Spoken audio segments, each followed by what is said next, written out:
Ny ministeran'ny fambolena sy ny fiompiana dia mandray anjara mavitrika miaraka amin'ireo mpiara-mombona antoka aminy ao anatin'ny ady atao amin'ny aflatoxine izay manimba ny vokatra voanjo sy katsaka eto Madagasikara. Nisy ny atrikasa ho fanaingana tamin'ny fomba ofisialy ny tetikasa ho fampiroboroboana ny fanafody alfasaf izay entina hiadiana amin'ireo olatra antsoina hoe aflatoxine teto Antananarivo ny 2024. Fiaraha-miasan'ny Ministeran'ny Fambolena sy ny Fiompiana amin'ny alalan'ny tetikasa FSRP, tetikasa misahana ny fahafahamiatrika ny rafitra ara-tsakafo izay vatsian'ny banky iraisam-pirenena vola sy ny IITA na ny fitoerana iraisam-pirenena ho amin'ny fambolena aty amin'ny tany mafana. Tonga ny solotenan'ny Ministra ny Fambolena sy ny Fiompiana Andriamatoa Ratoiarjaona Suzelin nandritra ny atrikasa Ramatoa Rarinomena Fanja, sekretera jeneral'ny ministera, izay nanasongadina ny mahazava-dehibe ny fanaraha-maso sy fampiasana ireo fanafody hiadiana amin'ny bibikely mpanimba ny voly sy ny vokatra aterany eto amintsika ka mety hisy fiantraikany amin'ny fahasalaman'ny mponina. Androany isika moa zany ao anatin'ity atrikasa ity dia natao ametrahana izay fiaraha-miasa, développena an'ilay ataontsika hoe aflasafe. Izy io moa zany dia biopesticide izay entina hiadiana amin'ilay aflatoxine izay atao hoe singa mahatonga ny cancérigène angamba zay no malazalaza azy kokoa, izay tsy mety amin'ny fahasalaman'ny olombelona ary rehefa mihoatra ny taux izay taux-an'io aflatoxine io dia mahatonga an'izay fahasimbana ary miteraka tsy fahasalamana ho an'ny mponina izay.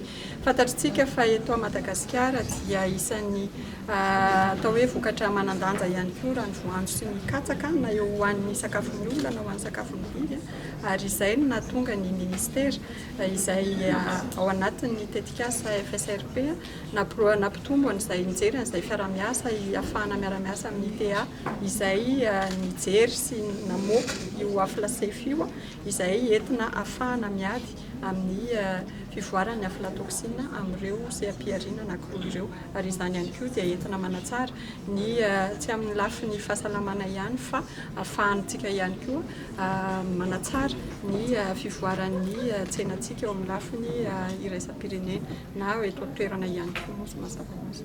Miara-miasa akaiky amin'ny FOFIFA na ny fobe-pirenena misahana ny fikarohana ampiarina eny amin'ny tontolo ambanivohitra ny IITA amin'ny fitariana ny fanaovana ireo fitiliana ny fiantraikan'ny aflatoxine eto Madagasikara. Manazava momba ny aflatoxine sy ny aflasaf Andriamatoa Tchek Diara avy eo amin'ny IITA. Bonjour, l'aflatoxine est une contamination qui peuvent affecter effectivement la santé des personnes, également des cultures. Et donc IITA, avec la collaboration d'autres partenaires, représentés par Dr Alejandro ici, avec l'IITA, ont développé une solution d'aflasafe qui permet effectivement de réduire le taux d'aflatoxine dans les aliments. Et donc en partenariat avec le ministère de l'Agriculture, qui est notre porte-entrée, également de la direction de la recherche, avec représentée par la directrice de FOFIFA, nous avons dans ce cadre-là fait une collaboration pour pouvoir effectivement développer un produit aflasafe qui est spécifique à Madagascar, qui va se faire dans les 2 ans à venir. Donc nous allons prendre des échantillons dans différentes régions de Madagascar qui vont être envoyés dans nos laboratoires sous la supervision du Dr Alejandro pour développer la solution d'aflasafe. Et également cette solution va être développée à Madagascar avec la collaboration avec le FOFIFA. Nous allons mettre à niveau un laboratoire.